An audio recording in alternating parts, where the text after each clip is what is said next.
What's up, Clemson Nation? It's crow time again. Uh, well, a little late on this video, but I'll go ahead and say it took time to get over. That was probably the most painful loss I've ever experienced. But still a lot of positives to take away from it.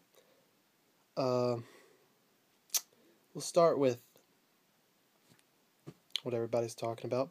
Deshaun Watson came out there and he really played, the way we expected him to the whole time. A lot of Clemson fans already knew what he was capable of. They've seen him in high school. They've seen what he could do against Georgia. And given full reins, we knew only good things would happen. He's so much more poised than Taj was. Just so much less panicky.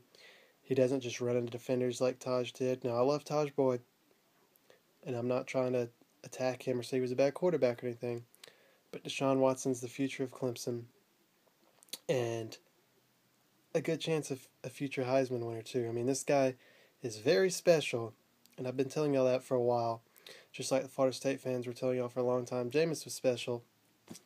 Deshaun Watson has been on a lot of people's radar for a long time and will be a phenom at Clemson.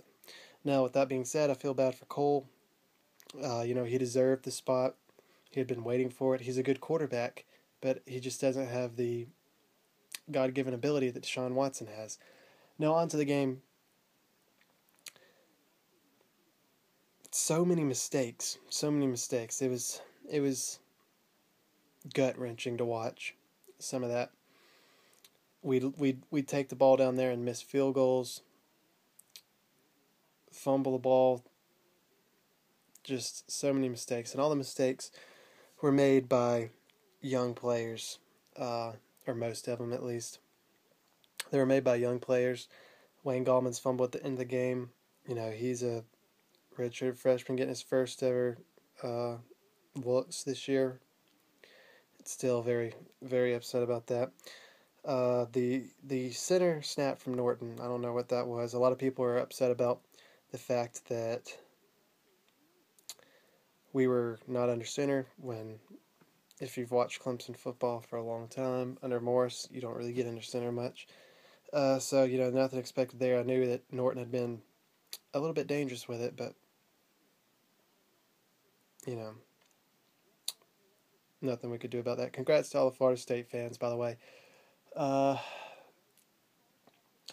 Just a very unfortunate turn of events for Clemson in that aspect. There was a touchdown that Davidson scored that they didn't even replay, and it was pretty obvious he scored. That was right before the botch snap. They didn't even replay that. That was a pretty obvious score, so that hurts. So many mistakes, a missed field goal. And what was the other one? Mackenzie Alexander, who played great on green all night. Played great. This guy is a stud. Makes one mistake, he trips up. Free touchdown for Florida State. Just so many unfortunate events that happened in this game, and Clemson still found a way to hang in it the whole time. It was the first time under Chad Morris that Clemson did not lose by double digits. Every loss under Chad Morris had been by double digits, except for this one. And I know they didn't have Jameis, and things would have been a lot closer. Things would have been a lot different with Jameis. I still think the way the defense played spectacular. That there would have been a lot of pressure on Jameis. Yeah, he would have made some of the plays there that weren't made, but I don't think it would have been too much different. I'd probably add a touchdown for Florida State, but he still would have been pressured a lot, and it's not like he had been over-impressive this year. I still think it would have been a really good game, but with the mistakes Clemson made, we wouldn't have won, obviously. A lot of young players making mistakes. The future of Clemson is bright, very bright, and as painful as this loss was, and it was extremely painful watching all that happen. As painful as it was, this is the beginning of a great era under Deshaun Watson, where Clemson's going to do some special things, and honestly, I don't think we'll lose for a long time. I think that was our last loss for a long time. the teams that scare me the most on the rest of the schedule are Boston College and Georgia Tech because they're both on the road. You saw what Boston College did to Southern Cal, and Georgia Tech. We just can't win in Atlanta. Uh, call it a curse or whatever you want to. We got to overcome that. And then we got South Carolina at the end of the year, and the streak's the only thing that has me anything near worried about that game. And of course, Spurrier always brings out his best for Clemson, but Taj Boyd seemed to just. And once again, I love Taj Boyd, but he seemed to be scared of South Carolina. Just he'd panicked so early because of the pressure they brought and everything. You're not going to see that with Deshaun Watson, and honestly, South Carolina's defense won't be capable of doing anything about Watson this year. So that game doesn't worry me. I mean, that's probably the less threatened I've been by South Carolina since 2008 or so. And Georgia Tech, I don't know. I think this defense will do good against the option. We'll have to see.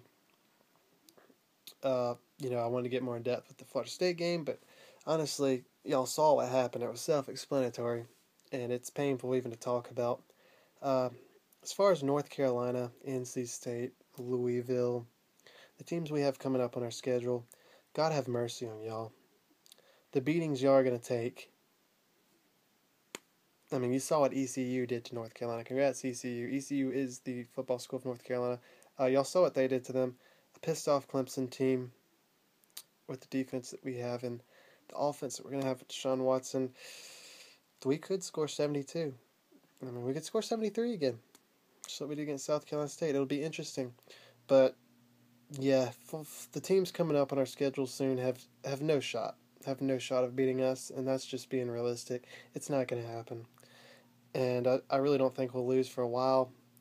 We'll see what happens. Nothing left to play for but pride at this point, and getting 11-2 again. And obviously that'll be a big accomplishment, losing Sammy and Taj. But I told y'all we had a ton of new weapons coming in, and the future of Clemson football is brighter than the Taj Boyd era. So just a very painful loss, but to put it in perspective, a lot of positives to take out of it for the future of Clemson football. A lot of young mistakes that will be fixed. I didn't really have a problem with the coaching, the fourth down, the overtime. Who wouldn't have gone for that? Just Florida State made a play. Congrats to the Seminoles. We'll see y'all in Death Valley next year. Don't know if y'all have Jameis or not, but I'm pumped about that already. I'm pumped about the future of Clemson football. I'm pumped about the rest of this season. Go Tigers.